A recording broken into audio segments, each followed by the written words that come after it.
नमस्कार, बाखबर में आपका स्वागत है। मैं हूं राघवेंद्र सिंह। बाखबर में आज हम बात करेंगे, कांग्रेस में एक तरह से कांग्रेस छोड़ो अभियान शुरू हो गया है।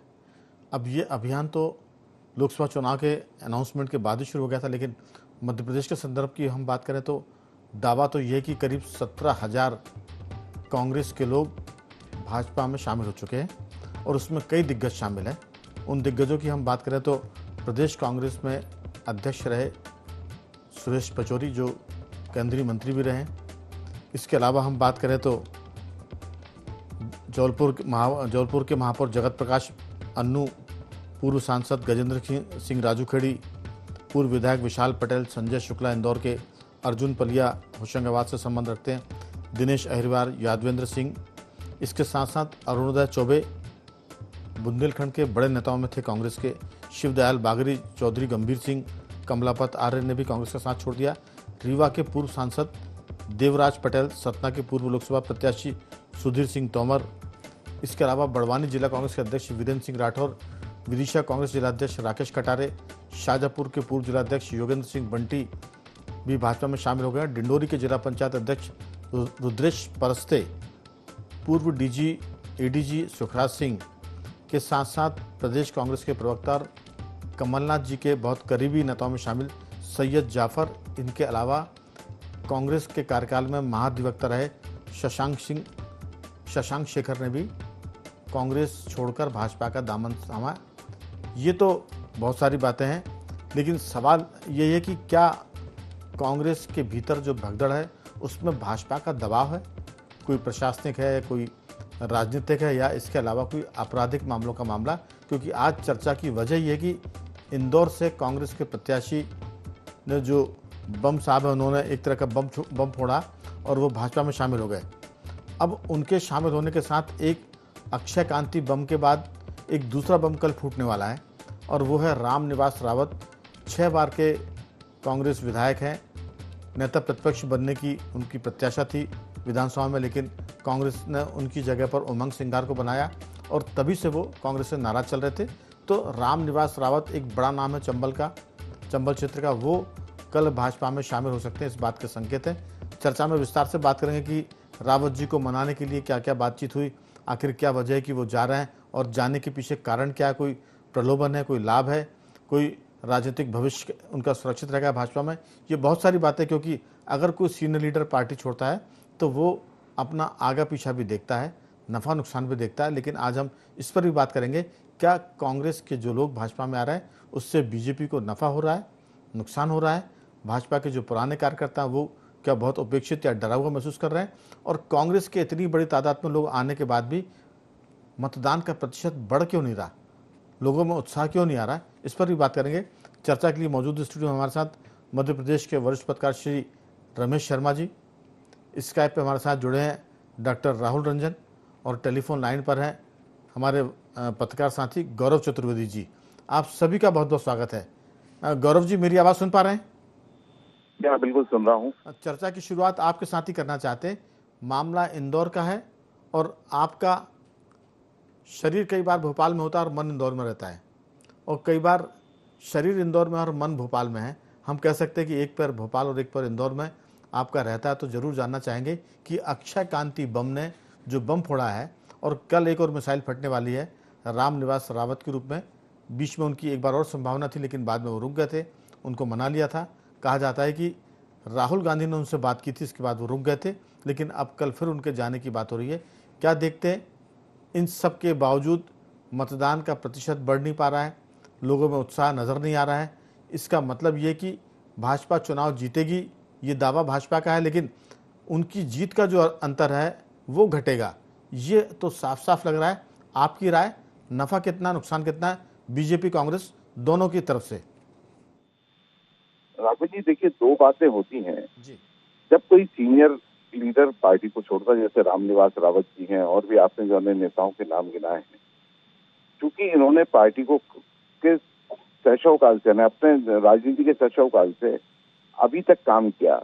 जब इनके साथ किसी भी प्रकार का उपेक्षा भरा वातावरण बना, वो चाहे पार्टी के दिल्ली में बैठे नेताओं के द्वारा बनाया गया हो या मध्य प्रदेश में बैठे हुए नेताओं के द्वारा बनाया गया हो, ऐसी परिस्थिति में उपेक्षित होकर ये वरिष्ठ नेता पार्टी छोड़ देते हैं। एक तो ये कारण होगा, और दूसरा कारण अपना एक राजनीतिक भविष्य तय करने के लिए कई बार इस तरह की बातें होती हैं। और तीसरा जो आज अक्षय बम का इंदौर में पार्टी छोड़ना रहा, नामांकन वापसी लेना और पार्टी छोड़ना रहा, वो सबसे बड़ी वजह है कि जो पार्टी कभी कार्यकर्ताओं में विचारधाराओं को भरकर आगे बढ़ाती थी, अब ना कार्यकर्ताओं में वो भाव रह गया है पार्टी में काम करने का, और ना वो पार्टी ऐसी विचारधारा को बता पा रही।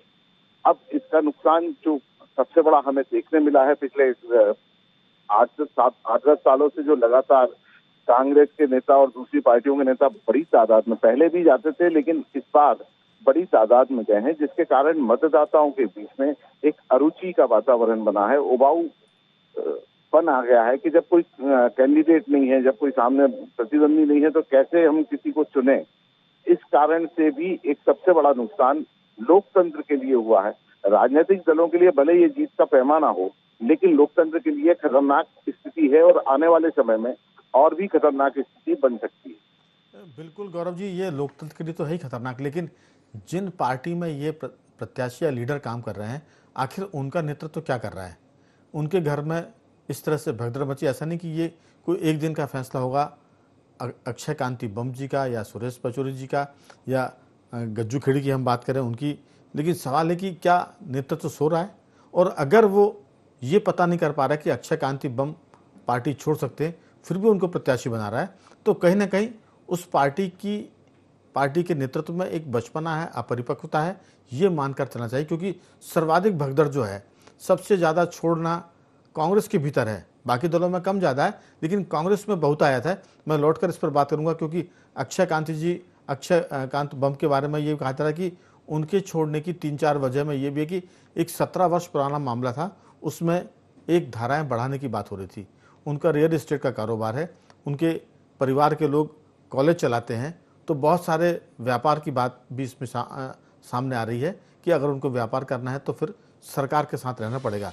मुझे याद आ रहा है, शर्मा जी भी इस बात से सहमत होंगे, और आप भी, और रंजन जी भी, राहुल रंजन, एक बार दिग्विजय सिंह जी ने कहा था कि जिनको राजनीति करनी है उनको धंधा नहीं करना चाहिए, क्योंकि जो व्यापार करेगा राजनीति में वो कच्चा रहेगा। क्योंकि अगर आप व्यापारी हैं तो फिर आपके बहुत सारे काम ऐसे होते हैं जो सत्ता आपको उसमें पकड़ सकती है, क्योंकि कोई भी व्यापार ऐसा नहीं होता जो पूरा एक नंबर में हो या पूरा सिस्टमेटिक हो, कहीं ना कहीं भूल चूक लेनी देनी होती रहती है। तो उनका कहना था कि अगर आप व्यापार कर रहे हैं तो फिर राजनीति में मत आइए। तो ये बहुत सारी चीज़ें निकल कर आ रही हैं। बम साहब के बारे में जो निकल के आ रहा है कि उनका परिवार का व्यापार था, एक पुराना केस का मामला भी है, रियल इस्टेट में उनके परिवार की जो भी बिजनेस है उसमें 80-85% उनकी हिस्सेदारी है। तो ये बहुत सारी बातें जिस पर हम और बातचीत करेंगे। लेकिन राहुल जी, क्या इससे भाजपा को फ़ायदा हो रहा है? क्योंकि कांग्रेस ही तो कह रहे हैं कि हमारा कचरा जा रहा है पार्टी छोड़कर, लेकिन अगर वो कचरा था तो प्रत्याशी कैसे बना दिया आपने? और कचरे को अगर आप प्रत्याशी बना रहे हैं, चाहे वो सूरत की बात हो, चाहे वो भोपाल की बात हो, तो फिर ये पार्टी के नेतृत्व पर भी सवाल उठेगा कि वो कचरा जो है उसको चुनाव मैदान में उतार रहे हैं, तो फिर पार्टी के साथ यही होगा जो उसका हश्र हो रहा है। जी राघवेंद्र जी, क्या है कि राजनीति इस समय नफा नुकसान पे चल रही, चाहे वो कोई भी राजनीतिक दल हो, वो नफा नुकसान को देख रहा है। भारतीय जनता पार्टी में जो लोग शामिल हुए, जिनको टिकट दिया है, वो बिल्कुल पैमाना नफा नुकसान का, इसलिए नहीं कि बहुत बड़ा आदमी आ गया, सिर्फ ये है कि आप किसी भी सूरत में लोकसभा में अपने नंबर बढ़ा लो, और ये नंबरों का खेल, ये नंबर के खेल में आदमी अच्छा हो या बुरा हो, लेकिन राहुल जी, मैं यही रोकूंगा आपको। मध्य प्रदेश की सर्वाधिक 2-4 सीटें जो होंगी लोकसभा की, उसमें इंदौर भोपाल सर्वाधिक सुरक्षित सीटों में है। तो ऐसा नहीं है कि अगर इंदौर से बम साहब मैदान से नहीं हटती तो बीजेपी को कोई बहुत बड़ा संकट आने वाला था। गुजरात भी बहुत मजबूत स्टेट है भाजपा का, लेकिन गुजरात में अगर सूरत से कांग्रेस प्रत्याशी मैदान छोड़ते हैं तो यहाँ मुझे लगता है कि जहाँ से कांग्रेस के प्रत्याशियों के मैदान छोड़ने की बात आ रही है, वहाँ बीजेपी कमजोर हालत में नहीं है, वहाँ उसका अपर हैंड है। हाँ, ये बात बिल्कुल सच है।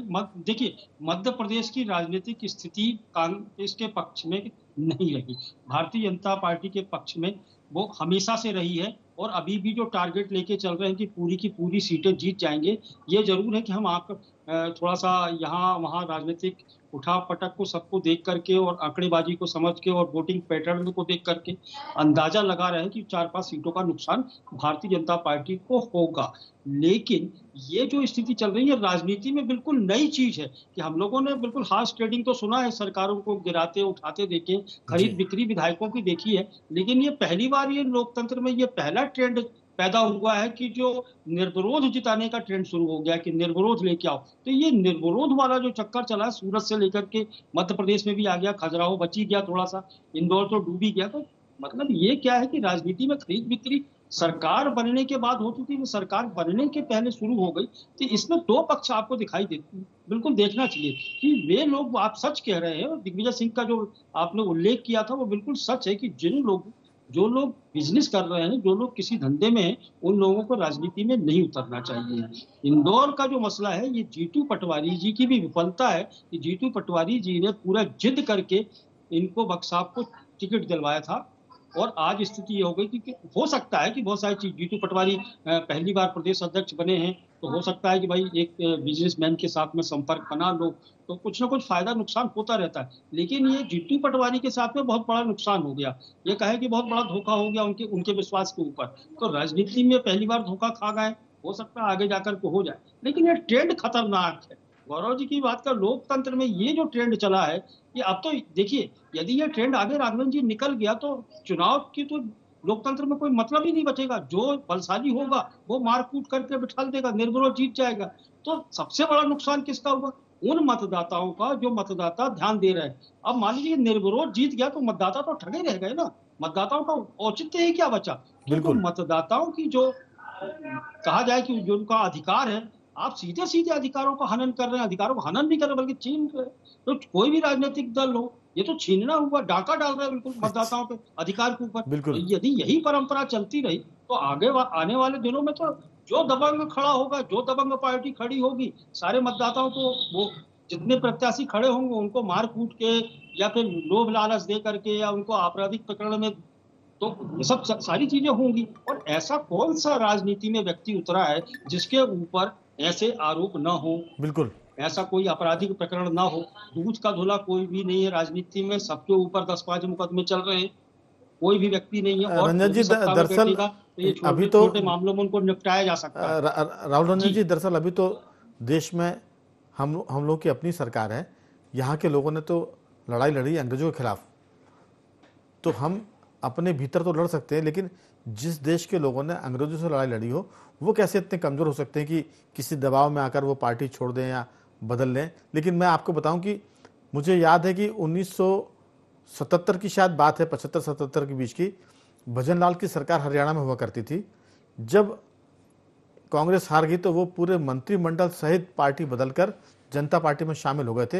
हो सकता है कि सन आगे पीछे हो, लेकिन यहाँ तो प्रत्याशियों के पाला बदलने की बात है, वहाँ तो पूरी कैबिनेट मुख्यमंत्री सहित पाला बदलकर दूसरे में मर्ज हो गई थी।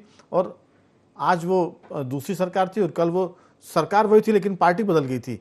तो बड़ा दल बदल तब हुआ था जब भजन लाल जी ने पूरी कैबिनेट के साथ पार्टी बदल ली थी। यहाँ तो हम मैंने सूरत की और इंदौर की बात कर रहे हैं कि वहाँ प्रत्याशी बदल गया। लेकिन शर्मा जी, सवाल यही कि क्या इस ट्रेंड से ये साबित हो रहा है कि जो मैंने दिग्विजय सिंह जी का उल्लेख किया कि उन्होंने कहा कि अगर राजनीति में बिजनेसमैन आएंगे तो वो हमेशा मुश्किल में पड़ेंगे और पार्टी भी दिक्कत में आएगी। एक दो उदाहरण ऐसे हो सकते हैं।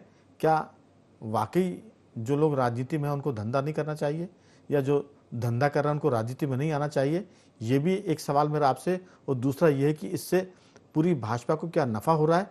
क्योंकि 17,000 का आंकड़ा है जो कांग्रेसी छोटे बड़े सब मिलाकर भाजपा में शामिल हुए, लेकिन मतदान का जो ट्रेंड है उसमें उत्साह नहीं आ पाया। 10, 12, 14, 15% तक की गिरावट आई है पिछले चुनाव की बात करें तो। ये जो दल बदल होकर भाजपा में आ रहे हैं, ये सुर्खियां तो बन रहे हैं, लेकिन ये सुर्खियां मतदान में तब्दील नहीं हो पा रही है। इस पर आपकी जरूर राय है। देखिए, मोटे तौर पर प्रत्येक व्यक्ति की अपनी राय होती है बिजनेस और राजनीति को लेकर के, लेकिन जब से राजनीति में व्यापारी सदैव रहे, बिरला जी का परिवार व्यापार में रहा, जेके का परिवार व्यापार में रहा, अभी जिंदल कहीं से सांसद है, रामनाथ गोयन का कहीं से सांसद चुने गए, कोई ना कोई या तो राज्यसभा में लोकसभा में व्यापारी रहे हैं। एक बात हो गई। तो ये तो कोई दूसरा कांग्रेस से इस्तीफा, तो जब से कांग्रेस बनी है तब से लोग उसमें इस्तीफा देते ही रहे। एक बार गांधी जी ने त्याग पत्र दे दिया था, आप और कल्पना कर सकते हैं सुभाष चंद्र बोस ने त्याग पत्र दे दिया था। एक बार चरण सिंह पूरे विधायकों के साथ कांग्रेस से छोड़ करके उन्होंने संविद बना ली थी उत्तर प्रदेश में। गोविंद नारायण सिंह ने कांग्रेस छोड़ करके यहाँ संविद बना ली थी। डॉक्टर राम मनोहर लोहिया ने कांग्रेस छोड़ी, मुरारजी भाई जगजीवन राम ने कांग्रेस छोड़ी, एक बार अर्जुन सिंह और श्यामा चरण छोड़ चुके कांग्रेस, फिर दोबारा लौट गए। तो कुल मिलाकर के कांग्रेस से छोड़ने का सिलसिला तो सदैव बना रहा। अब सवाल ये उठता है कि जो लोग जिन्होंने भी कांग्रेस छोड़ी है वो क्यों छोड़ी। इस बार ये जो अभी हम देख रहे हैं, मैं इस बात से बिल्कुल सहमत नहीं हूं कि लोगों ने किसी भय के कारण छोड़ा। मुझे आप बताइए, दोनों ही पार्टियों में ऐसे अवसर आए हैं, आपातकाल लगाया तो कितने राजनेता और व्यापारी जेल में चले गए लेकिन पार्टी नहीं छोड़ी। ठीक उसी प्रकार भी जब मुरारजी भाई की सरकार बनी तो उन्होंने जांच कमीशन बिठाया जिसमें इंदिरा जी पर भी जांच बैठी और इंदिरा जी को भी जेल भेज दिया था। तो कितने लोगों को आपातकाल की जाति के नाम पर जेल भेजा, लेकिन उसमें से किसी ने कांग्रेस नहीं छोड़ी थी, उसमें से इंदिरा जी तक को भी तिहाड़ जेल भेज दिया गया था। तो कुल मिलाकर के भय के कारण कोई राजनीतिक दल बदलता है ये मैं बिल्कुल नहीं मान सकता। दूसरी बात आ रही है, दल बदल दो तरह के लोगों का हुआ है।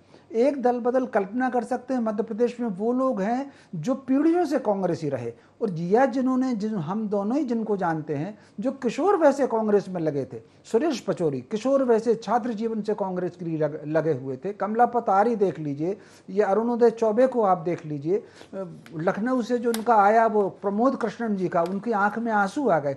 कल मैं टीवी पर देख रहा था दिल्ली में वो लवली, वो इमोशनल हो गया कांग्रेस छोड़ के समय। तो कितने ऐसे लोग हैं जो वाकई कांग्रेस के थे, वो परिस्थितियों के कारण वातावरण अब वैसा नहीं बना। ये कांग्रेस के लिए आत्ममंथन का समय है, वो अपनी नीतियों पर निर्णय करें, नेताओं पर निर्णय करें, नेतृत्व पर निर्णय करें।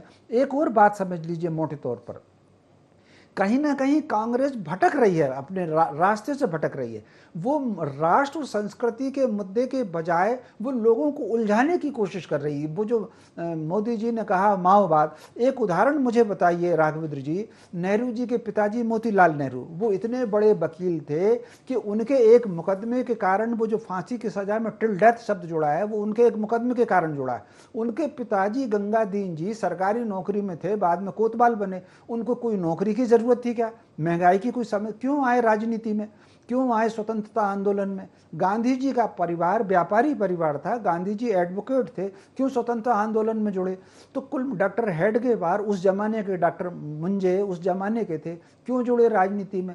मुझे सुभाष चंद्र बोस ICS छोड़ करके राजनीति में आए। इसका अर्थ है कि लोग राजनीति में अगर आ रहे हैं तो वो कहीं ना कहीं राष्ट्र और संस्कृति उनकी प्राथमिकता में है। इस समय कांग्रेस की प्राथमिकता से राष्ट्र और संस्कृति खत्म हो गई, वो कहीं ना कहीं केवल और केवल अब सत्ता की राजनीति पर आ गई, इसलिए लोग छोड़ करके जा रहे हैं। भारतीय जनता पार्टी भी सत्ता की राजनीति कर रही है, लेकिन राष्ट्र और संस्कृति अभी उनके केंद्र में है। तो मोटे तौर पर हम जो दल बदल हो रहा है उस दल बदल पर इस बात को देख लेना चाहिए। और जहां से आज की हमने चर्चा शुरू की, खास तौर से इंदौर का दल बदल, ये इंदौर का दल बदल जरूर आश्चर्यजनक है। टिकट के लिए अगले ने खूब कोशिश की, कांग्रेस ने जब टिकट दे दी, आपको अगर दल बदल करना ही था तो 2 दिन पहले कर लेते, ताकि कांग्रेस में कोई दूसरा उम्मीदवार चयन कर सकती थी। आपने विड्रॉल के दिन खत्म किया, तो मैं समझता हूँ ये कहीं ना कहीं राजनीतिक शुचिता और राजनीतिक नैतिकता पर भी इस तरह का दल बदल प्रतिबंध मतलब प्रश्न उठाता है। लेकिन संजय शुक्ला का दल बदल, सुरेश पचौरी का दल बदल, कमला पतारी का दल बदल, ये दल बदल कहीं ना कहीं, ये अरुणोदय चौबे का दल बदल, अरुणोदय चौबे जी का स्वतंत्रता संग्राम सेनानी परिवार से आते हैं। तो कुल मिलाकर के ये लोग दल बदल जो हैं, इस पर कांग्रेस को विचार करना। मेरा यही सवाल है कि जैसे आखिरी दिन, अगर आप नामांकन वापसी के आखिरी दिन दल बदल कर रहे हैं तो ऐसे व्यक्ति को भाजपा में लेना भी क्या भाजपा के लिए उचित है? अलग बात है कि राजनीति में सब चलता है, आप इस व्यक्ति को भी ले लो, बशर्ते कि उससे कांग्रेस कमजोर हो रही है तो कोई दिक्कत नहीं, लेकिन उस व्यक्ति का जो एक तरह का व्यक्तित्व है वो ऐसा नहीं कि आप उस पर भरोसा कर सके। इस पर हम फिर कभी और बात करेंगे, लेकिन ये एक तरह से उस पार्टी के साथ उन्होंने धोखा कर दिया, दगा कर दिया, पीठ में छुरा भोग दिया, जो भी शब्दों का आप इस्तेमाल करें। और ऐसे लोग अगर भाजपा में आएंगे तो उसके लिए भी वो क्या बहुत शुभ होंगे, मैं फिर उस पर बात करूँगा। लेकिन गौरव जी, सवाल यही है, क्या कांग्रेस के भीतर लीडरशिप इतनी कमज़ोर है कि वो प्रत्याशी चयन से लेकर नेतृत्व चयन में साफ सुथरे लोगों को नहीं ला पा रही है? जो पार्टी के प्रति वफादार है, या फिर नेतृत्व इतना कमजोर हो गया है कि वो खुद ही पार्टी को नहीं संभाल पा रहा है? इस पर आपकी दो टुक राय। देखिए, लीडरशिप कमजोर नहीं है, लेकिन अगर हम बात करें तो जो पार्टी का आंतरिक सिस्टम रहा है उसमें कुछ कमियां आ रही हैं, उन कमियों को दूर करने की जरूरत है। दूसरी चीज है कि जो कार्यकर्ताओं के बीच में एक पार्टी के प्रति कमिटमेंट होता था, उस कमिटमेंट की भी कमी होती जा रही है। पार्टी के लीडर को, पार्टी के जो बड़े नेता हैं, जो पॉलिसी मेकर हैं, उनको ये तय करना पड़ेगा कि हम किस तरह के कार्यकर्ताओं को लें, किस तरीके से कार्यकर्ताओं को आगे बढ़ाएं। ऐसा ना हो कि कल जो कार्यकर्ता आया उसे हम आज टिकट दे रहे हैं, आज उपकृत कर रहे हैं, और जो वर्षों से काम कर रहा है उसके हम कोई पूछ परख नहीं कर रहे। तो जो सिस्टम में गड़बड़ी है, उस गड़बड़ी को सुधारने की जरूरत है। विचारधारा में कांग्रेस की कोई परिवर्तन नहीं आया है, भाजपा की विचारधारा में कोई परिवर्तन नहीं आया है। लेकिन गौरव जी, पार्टी के भीतर एक किस्म की घबराहट है भविष्य को लेकर कि पार्टी का जो नेतृत्व है, उसकी जो कार्यप्रणाली है, उसके हिसाब से अगर हम काम करेंगे तो हमारा इसमें राजनीतिक भविष्य उतना उज्जवल नहीं है जितना दूसरी पार्टी में जाने में है। क्या राजनीतिक भविष्य को लेकर भी लोग पार्टी छोड़ रहे हैं? क्योंकि ऐसे लोग छोड़ के जा रहे हैं जिनकी पीढ़ियां कांग्रेस में काम कर रही थी और वो अब मन बदल कर, दल बदल कर रहे हैं। स्वाभाविक तौर पर मैंने शुरुआत में कहा था, उपेक्षा और भविष्य की रूपरेखा को देख करके कई लोग कांग्रेस छोड़कर बीजेपी में जा रहे हैं जी। जो सबसे बड़ी बात है, जो नैतिकता होना चाहिए सभी कार्यकर्ताओं में, सभी नेताओं में, उस नैतिकता की कमी भी दल को प्रश्न दे रही है और भाव दे रही है। बिल्कुल। तो राहुल जी, आपकी राय, कांग्रेस के भीतर भविष्य को लेकर चिंता और लोग इसलिए पार्टी भी छोड़ रहे हैं लेकर के अभी तक 2024 में जब आ गए तो कांग्रेस ने अपना तेवर बदला, कांग्रेस की विचारधारा ज्यों की त्यों, लेकिन उसका नेतृत्व परिवर्तन हुआ और बहुत सारे चेंज इतने वर्षों में होते चले गए। और जो पुराने कांग्रेसी हैं, चाहे सुरेश पचौरी जी हो या फिर उनसे जुड़े हुए बाकी तमाम लोग हों, तो ये लोग लंबे समय से जुड़े रहे। अब क्या होता है कि एक नेतृत्व जब बदलता है तो फिर आपको फिट नहीं बैठता, हर व्यक्ति उसमें फिट नहीं बैठ सकता, क्योंकि उसकी एक मानसिकता डेवलप हो जाती है और उसी मानसिकता के तहत वो काम करता है, उसमें जरा सा भी परिवर्तन नहीं। तो वो लोग घबरा गए जिनको हल्का सा भी परिवर्तन दिखाई दिया। तो कांग्रेस में परिवर्तन हो रहा है, छोटा सा सवाल, उत्तर भी छोटा सा दिखाई दी, उत्तर भी छोटा सा आपको दल बदल में दिखाई दी। सवाल ये कि क्या कांग्रेस के भीतर नेतृत्व को लेकर लोग सशंकित हैं और अपने भविष्य को लेकर भी सशंकित है कि इस पार्टी की जो अब रीति नीति है उसके हिसाब से ना तो पार्टी का भविष्य दिखता है, और जब पार्टी का भविष्य नहीं तो फिर हमारा क्या होगा, ये चिंता लोगों को खाई जा रही है और उसी के चलते लोग पार्टी छोड़ रहे हैं। राघवन जी, एक चीज यहाँ जोड़ना चाहूंगा, असल में हुआ क्या है कि कांग्रेस के नेतृत्व को मैं यहाँ देखता हूँ कि कांग्रेस के नेतृत्व में ये भी समझ में आया कि एक प्रत्याशी आपने दे दिया। अक्सर राजनीतिक दल क्या करते हैं कि एक के साथ में एक डमी प्रत्याशी तैयार रखते हैं कि by the way and time पे कुछ हो गया तो हम कर देंगे। कांग्रेस उसमें विफल रही कि उसने अपना सेकंड पार्ट तैयार नहीं किया। नहीं तो ये जो इंदौर का हादसा हुआ है, बाकी जगह हो रहा है, इस तरीके का हादसा नहीं होता। नाम वापसी लेते जो डमी प्रत्याशी होता है यही तो हो जाता काम, लेकिन कांग्रेस यहाँ विफल रही कि ये पार्टी का जो नेतृत्व है वो अदूरदर्शी हो गया है और उसमें लोग अपना भविष्य सुरक्षित नहीं देख पा रहे हैं। इसीलिए अच्छे लोग भी जा रहे हैं और अच्छे में वो लोग जा रहे हैं जिनकी 2-3 पीढ़ियां पार्टी में काम कर रही थी, जो विचारधारा से बहुत मजबूत थे, लेकिन वो अब निराश हैं और उनको अपना भविष्य नजर नहीं आता। ये मेरा छोटा सा सवाल था। तो चलिए मैं शर्मा जी से पूछता हूँ, आप कुछ कहेंगे इस मुद्दे पर? राहुल जी। राघवेंद्र जी, क्या देखिए, परिवर्तन जब होता है ये नहीं कह सकते कि कोई आ रहा है तो उससे किसी राजनीतिक महाराज परिवर्तन की बात नहीं है, सवाल परिवर्तन का नहीं है। आप डमी प्रत्याशी भी नहीं जमा फॉर्म करवा पा रहे हैं, तो ये तो आपकी रणनीति का सवाल है कांग्रेस की कि वो डमी भी नहीं तय कर पाई। हाँ, डमी प्रत्याशी तय कर पाती तो नेतृत्व तो कहीं ना कहीं कमजोर हुआ है कांग्रेस का, नो डाउट। इसको बिल्कुल राष्ट्रीय स्तर पर समझना चाहिए कि उनकी पकड़ जो है वो कमजोर गई है। क्या हो सकता है कि दिल्ली के सारे पे सब कुछ चल रहा हो? चलिए मैं आखिरी सवाल ऐसा कुछ नहीं हो पाता। रमेश जी, आपकी इसमें क्या राय? क्या पार्टी के कांग्रेस के भीतर जो लोग हैं उनको अपना भविष्य अंधकार में दिख रहा है और पार्टी का नेतृत्व कमजोर दिख रहा है, इसलिए लोग छोड़ कर जा रहे हैं? ये भी एक वजह हो सकती है बड़ी मात्रा में लोगों को पार्टी छोड़ने की। छोटी सी राय। निश्चित रूप से कांग्रेस के भीतर बहुत कई तरह की असमंजस है, उनके नेताओं में कई तरह के मतभेद हैं जी। और तो और आप इससे अंदाज लगाइए, जब भी कभी चुनाव होते हैं तो एक कैंडिडेट घोषित होता है और एक डमी उम्मीदवार खड़ा किया जाता है। आप मुझे बताइए, हैदराबाद में ओबीसी ने अगर पर्चा भरा तो उसने अपने भाई का पर्चा साथ में डाला, तो ताकि कोई दिक्कत आ जाए। भाजपा में पटवा जी डमी कैंडिडेट थे, मूल का पर्चा निरस्त हुआ तो 57 में फिर सुंदरलाल पटवा जो है वो उम्मीदवार बने। हर राजनीतिक दल उम्मीदवार के साथ एक डमी उम्मीदवार भी भर्ती करता है। आखिर कांग्रेस ने इंदौर में डमी उम्मीदवार क्यों भर्ती नहीं करा? तो कहीं ना कहीं उनके नीति निर्णयों पर, उनके नेतृत्व पर भी सवाल उठता है। वही जो छोटी सी बात है जिसको प्राथमिक एक तरह से विद्यालय का व्यक्ति भी समझ सकता है। राजनीति के जानकार, इतनी पुरानी पार्टी के लोग अगर ये चूक कर रहे हैं तो फिर पार्टी के भीतर भांग घुली हुई है और इससे लोग घबरा रहे हैं। ये जो भगदड़ की वजह है उसमें बीजेपी की रणनीति तो हो सकती है, कांग्रेस का नेतृत्व भी इसके लिए काफ़ी हद तक जिम्मेदार है। मुझे लगता है आगे जरूर कांग्रेस इस पर विचार करेगी। अभी तो सिर्फ लोगों को रोकने की जरूरत है और पार्टी को एक तरह से मजबूत बनाने की जरूरत है। मैं तीनों मेहमानों का धन्यवाद करूंगा। गौरव जी आपका साधुवाद, रमेश शर्मा जी आपका धन्यवाद, राहुल जी आपका बहुत बहुत धन्यवाद कि आपने इस चर्चा में हिस्सा लिया। तो आपको बता दें कि बाखबर में आज सिर्फ इतना ही। बने रहिए हमारे साथ और देखते रहिए IND24।